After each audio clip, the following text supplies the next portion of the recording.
of all, thank you very much for this award. It really means a lot to me. I'm over in Russia getting ready to attend the Olympic Games, which is, as you know, one of the greatest peace movements in the world.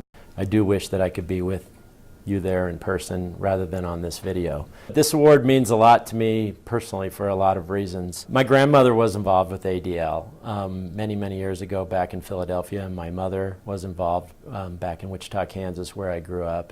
And so when I actually called my mother and told her that I got this award, it's probably the only award I've ever been given where she started to cry because of the meaning that it has for me and my family. And so there's really no greater honor that you could give me today than making my mom happy.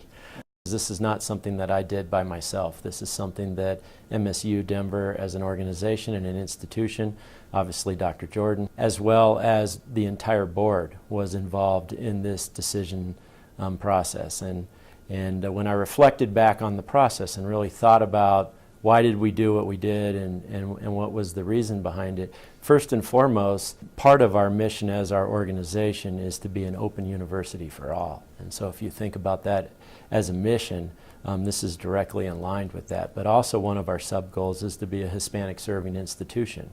And if we're going to do that, we need to make it accessible and available to as many of those students that we can. The board really didn't think about this as a courageous or really risky thing. We thought about it simply as the right thing to do.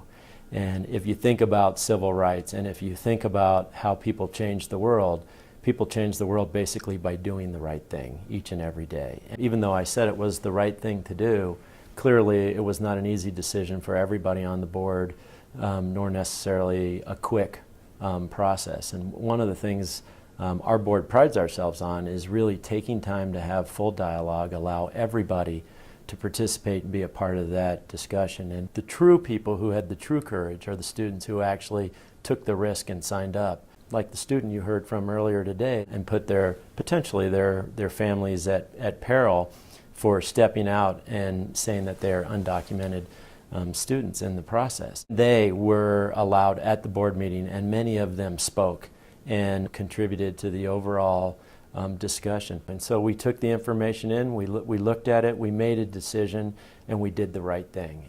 I'm very happy with the ultimate outcome of it. I think for our institution it allowed us to admit students who should have been there in the first place. And ultimately, if we had some small role in changing the legislative process and ultimately impacting and allowing the asset bill to get passed here in the state of Colorado, hopefully one day on a national level, then I'm extremely proud of that overall process. And so really on behalf of the entire board, I just wanted to say thank you.